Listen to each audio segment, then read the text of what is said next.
دا وخت زه اوس په سید عباس علي شاه معظم باچا صاحب سره ناست یم. کوم چې تاسو ته ما وویل چې د ماربل اسوسییشن چیرمین هم دی او په ذات خود د یو داسې فیملی سره تعلق ساتي چې د هغې دلته کې یو ډیر اهم رول هم دی. هغې سره خبرې کوو چې دلته کې دې سره کومې ستونزې د ماربل اسوسییشنز په هکله باندې کومې راځي یا راغلي دي یا د دې د ورکرانو په هکله باندې چې کوم وختي خبره وکړله هغې په دې هکله باندې څه ویل غواړي او د هغې شخصیت د خپل د والد صاحب نه چې هغې ته کم دغه ملو شوی دی هغې په هکله باندې هم خبرې کوو. او پهله د هغې سره تعارف کوو چې د هغې خبرې هم تاسو واورئ. السلام علیکم. وعلیکم السلام ورحمۃ اللہ وبرکاتہ. باچا صاحب خدمات خو به م ډېر وي د علاقې دپاره د ماربل اسوسییشنز دپاره د خپل چې تاسو کوم نور ویلفیر کارونه کوئ د هغې په هکله باندې خو به خدمات ستاسو د هر څه په لیول باندې به م ډېر زیات دي. خو زموږ د کتونکو د معمولي شانتې لږ غونته کې تاسو د خپل تعارف وکړئ چې زموږ د کتونکي هم تاسو وګوري او لږ هم پېژني. بسم الله الرحمن الرحیم. رب اشرح لي صدري ويسر لي امري واحلل عقدة من لساني يفقهوا قولي. ما جی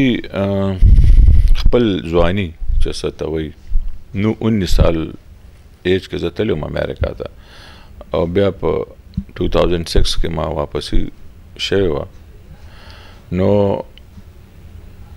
هلته چې دی جي ما په یو سکول کې په کالج کې ایز ا لیکچرر ټیچنګ کوم. نو زه چې پاکستان ته راغلم په 2006 کې نو ما مې والد صاحب ته وویل ما یاره ما زه څه داسې کار کومه چې هغه کالج چې دی لکه زه اترایز کمه لکه چې دلته هغه کالج کولا کم او د امریکن ګورمنټ سره خبرو وکړو چې هغلته هغه اترایز کړي دا کالج او اکسپټ کړي چې یاره د دې ایجوکیشن چې دی نو دا هغلته موږ ته قبول دی په امریکا کې که نه د دې کالج.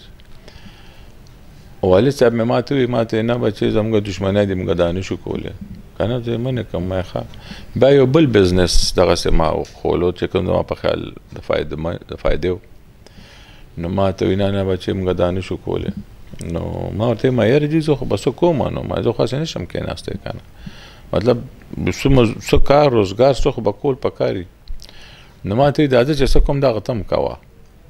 په حجره کې به ناست و د خلک به راتله او جرګې او مطلب خپل بزنس به هم کوو هغه الحمدلله. خو هغه ما ته مین د هغوی د طرف نه اډوایس دا و چې لکه تاسو چې دی په علاقه کې موږ چې څه کوو که نه یو قسم له مشري او د خلکو مسایل حل کول او د هغوی چې دی څه خبره وي هغه دغه کول دي. نو هغې کې بیا هغوی په حکم ورسېدو په 2012 کې بس هغه چې دی زم کوم ٹھیک ده جی. خو دلته چې زموږ بدقسمتي دا ده چې داسې خلک چې هغوی حقیقت د چا نه پټ نه دی خلک یې پېژني په علاقه کې دا یو عام دغه دی چې خلک یو بل پېژني خپل نیبرز خپل لین دین والا کاروباریان روزګار والا ټول پېژني چې یار دا څوک دي څوک څه کوي څوک څه نه کوي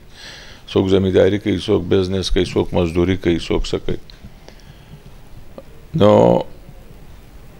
دغه اوس فرض کې راپاسي او د علاقې په یو عزتمن کس باندې چې دی الزام لګوي که نه جي. نو زه دا وایم چې دا پاورس که الله هر چا ته ورکړي که تاسو ته یې درکړي که زموږ حکومت ته یې ورکړي که بل چا ته یې ورکړي نو اخره کې خو به چې دی مونږ هغلته ځو که نه الله در ته به ځو هلته به د هر شي تپوس کېږي د موږ نه. نو زه یم چې د چا خبره منل او هغې باندې څه اکشن اخیستو نه مخکې پکار چې په خپل هم دوی څه لږ ډېر انویسټیګیشن وکړي چا چې دعوه کړې ده چې دې مو ګوري چې دې څوک دی د ده څه حیثیت دی څه پوزیشن دی دا په چا چې کړې ده دې څوک دی. نو زما په خیال دې سره به ډېرې مسلې داسې حل کېږي چې دا دغه خبرې دي چې دا ټولې دنیا ته معلومې وي. د دې دپاره زما په خیال چاته دا نه دي چې یاره د ماشوم نه تپوس وکړه یا د بوډا نه خبرې دي چې دا ټولې دنیا ته معلومې وي. د دې دپاره زما په خیال چاته دا نه دي چې یاره د ماشوم نه تپوس وکړه یا د بوډا نه تپوس وکړه یا د ځوان نه وکړه د چا نه هم چې کې وکړه هر یو سړي ته به پته وي چې یاره داسې کار دی داسې خبره ده. خو چې اوس یو ګنده انسان، یو غل، یو زانی، یو شرابي کنه، یو غلط کریکټر والا انسان راشي په یو نیک انسان باندې الزام ولګوي او هغه کې چا ته چې دی د اپلیکیشن ورکوي او دغه کوي څوک چې اتارټي ده او څه کولی شي دی چې دی نو لکه بغیر تپوسه راشي او د دې شریف انسان خلاف څه اکشن والي، نو زما په خیال دا نه دی پکار. زما په خیر اول څه نه څه انویسټیګیشن پکار دی چې د دې غلط انسان چې کوم چې دی نو دی چې د دې شي حقیقت څه دی کنه. نو زما په خیال دا به بهتري په ځای د دې نه چې لکه د یو غلط یو کمکل او د یو شوده انسان خبره د نیک سړي په حق کې مني چې یاره دا نیک سړی چې دا خراب سړی دی یا دا چې دی اعمال ټیک نه دي. د اعمال نه خو تاسو ته پته چې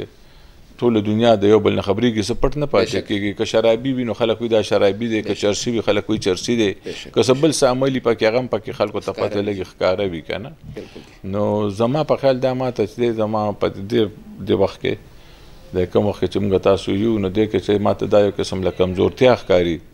چې حکومت سره یې کار چا سره چې څوک ورته شکایت وکړي او هغه دی رایټ اوې لاړ شي په هغې باندې چې د هغه کس خلاف کاروی کوي که نه. زه وایم چې دا نه ده پکار، ځکه چې دا چې چا شکایت کړی اول د ده معلومات پکار دي او که فرض کا شی غلط وخیږي نو دا چا چې بیا غلط کار کړی پکار چې ده ته بیا سزا ورکړي. بالکل کتونکو بچا صاحب خبرو خو تاسو هم وګورئ دا وږي چې کومه خبرو کو هغه ځان له یو ډېر غټ حیثیت لري چې بغیر انویسټیګیشنه د یو انسان په ځای ته راشي او د هغه باندې چې کوم دی ایکشن واخلې د کمپلیننټ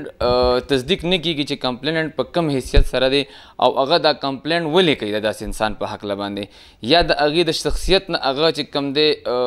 دغه کېږي هغه د دې خاطره وي چې یاره دا شخصیت چې کوم دی د کلي خدمت کوي یا د علاقې خدمت کوي هغه په ده باندې چې کوم دی بد لګي دی د وایي چې کوم دی هغه د دې خلاف روزي یا هغه خلک ته څوک رجحان نه ورکوي د دې د وجې چې کوم دی دا خلک چې کوم دی په داسې غوره خلکو باندې چې کوم دی کمپلین وکړي. خو سوال نشان دا دی چې بغیر تصدیقه چې کوم دی زموږ څونه انویسټیګیشن ادارې دي څونه الله چارواکي دي هغې راشي او د داسې خلکو چې کوم دی لږه غونده کې بېعزتي کوشش کوي. خو الله چې کوم عزت ورکړي هغه خو ته نه لرې کېږي. هغې سره مزید خبرې کوو چې دې سره مطلب چیرمین هم دي د ماربل اسوسیشن په هغې هکله باندې چې کوم دی دې څه رایه لري او دې سره چې کومې ستونزې را مخامخ دي په دې هکله باندې د حکومت د طرفه په هغې باندې هم دې سره خبرې کوو چې په هغه هکله باندې د دې څه وینا ده. دا راته ووایي باچا صاحب چې ماشاءالله د ډېر وخت نه تاسو دلته کې تاسو سره د چیرمنشپ دی تاسو سره ډېرې کارخانې دي دلته کې په پیربالا کې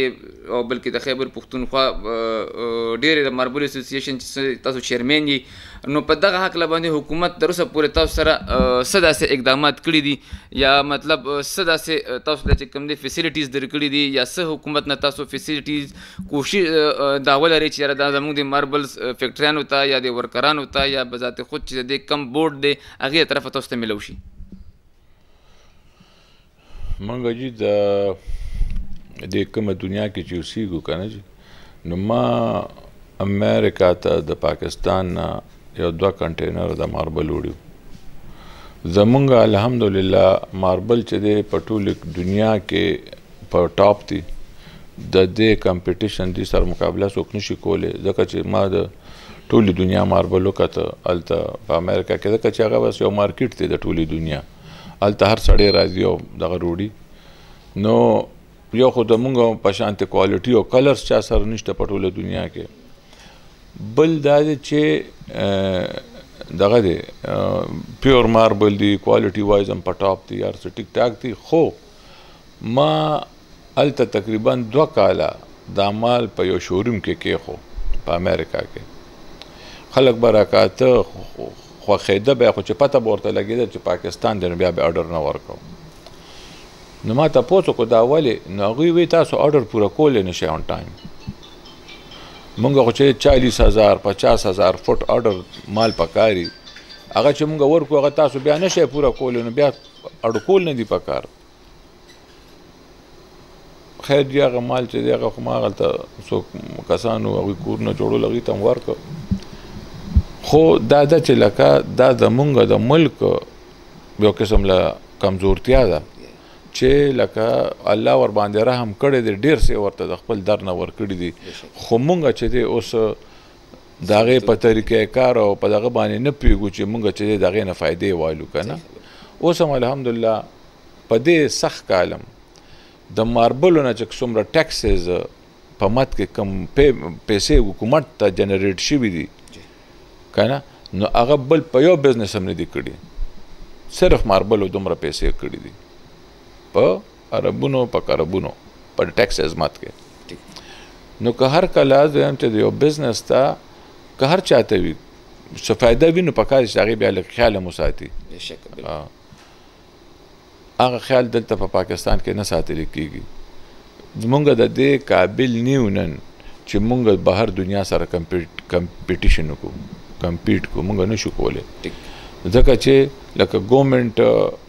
چې دی هم خپل ډېر مسایل وی خو دا چې دې طرف ته زیاته توجه نه ورکوي کومه چې پکار ده په داسې وخت کې ځکه چې هغوی ته هم چې دی ګورمنټ ته هم فایده وي زموږ پبلک ته هم دلته فایده وي ځکه چې